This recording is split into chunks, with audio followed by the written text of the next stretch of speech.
Kagulat World, ibang klase na talaga ang nangyayari kay Alexandra Ayala dahil habang papalapit ang US Open, hindi lang tennis world ang mas lalong tumututok sa kanya.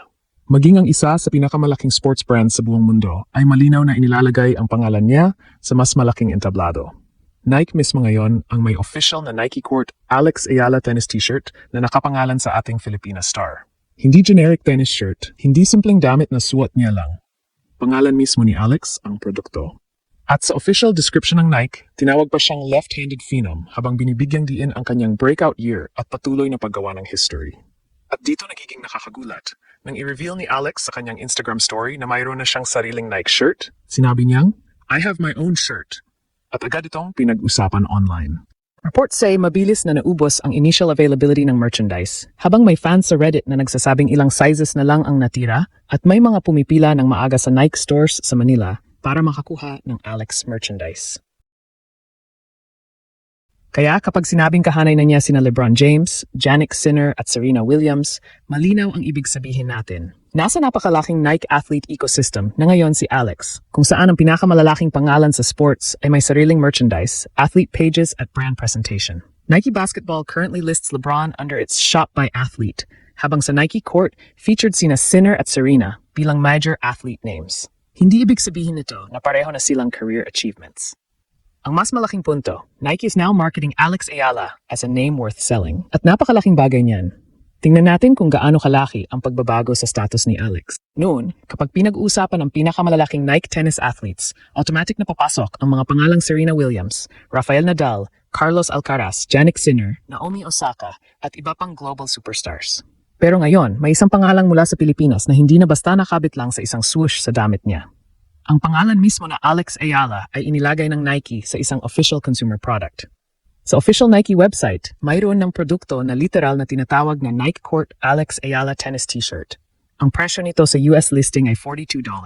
Ang description ng Nike, tuloy ang breakout year ni Alex at pwedeng suportahan ng fans ang Filipina lefty habang patuloy siyang gumagawa ng history. Yan ang importanteng distinction. Hindi lang ito endorsement visibility. Ginawang commercial identity ang pangalan ni Alex. At lalong lumalakas ang kuwento dahil hindi lang pangalan niya ang ginagamit ng Nike.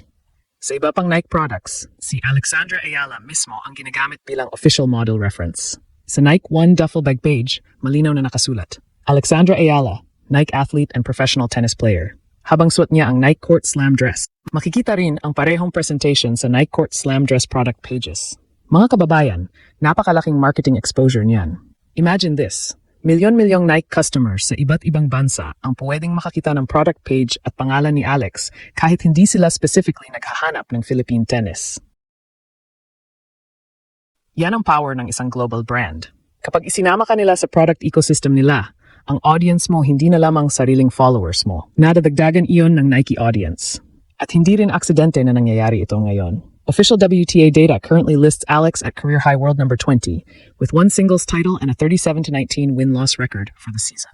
Ang pinakamalaking breakthrough niya ay dumating sa Washington nang talunin niya si Jessica Pegula, 4-6, 6-4, 6-0, para makuha ang kanyang unang WTA Tour singles title at maging unang Filipina WTA singles champion. Diyan nagbago ang commercial equation. Kapag ang isang athlete ay may victories, may history, may massive national following at may international attention, natural na tumataas ang kanyang value sa brands. Pero ang pinakamatinding ebidensya ay kapag nagsimulang ibenta ng brand, hindi lamang ang produkto na ginagamit ng athlete, kundi mismong pangalan ng athlete.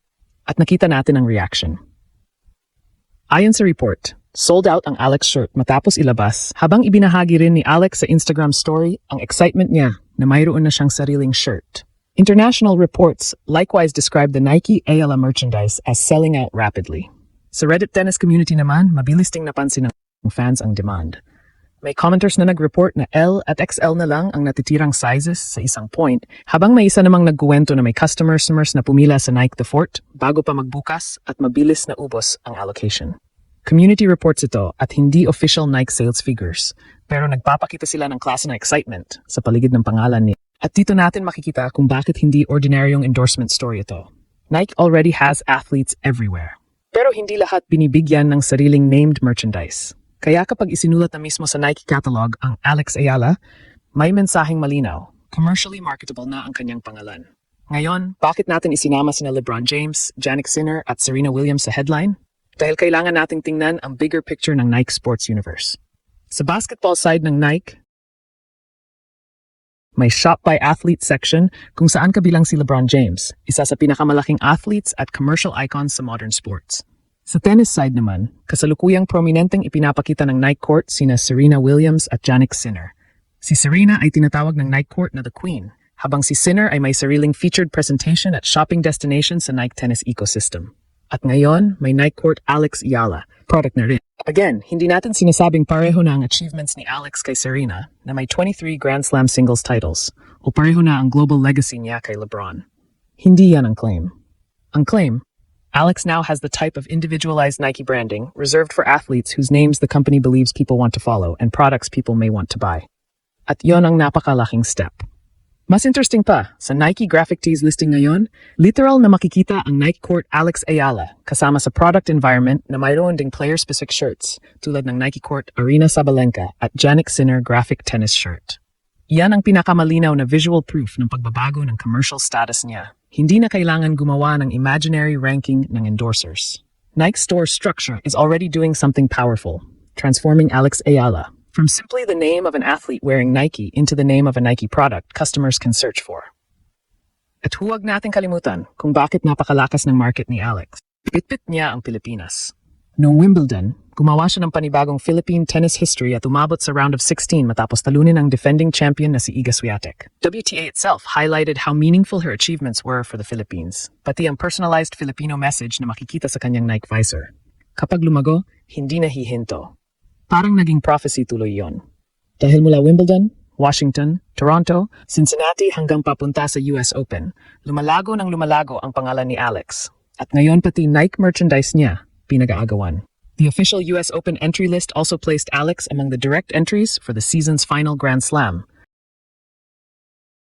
Habang ang kanyang ranking at 2026 results ay nagdala sa kanya sa pinakamataas na level ng women's professional tennis na naabot ng isang Filipina. Kaya ito ang pinakamalaking takeaway. Nike didn't make Alex famous from nothing. Alex earned attention through results, history, and a fan base that follows her around the world. Pero kapag Nike, isang brand na konektado sa mga pangalang LeBron James, Serena Williams, Jannik Sinner, Carlos Alcaraz, at napakaraming global icons, ay nagsimulang mag-market ng produkto gamit mismo ang pangalan mong Alex Ayala. Mas lalo nitong binubuksan ang pinto para makilala ka ng audience na mas malaki pa sa tennis followers ng Pilipinas. At kung ang unang official Ayala-branded shirt ay ganoon kabilis ang naging response ng fans, isang napakalaking message iyon sa Nike. May market si Alex, may buying power ang supporters niya.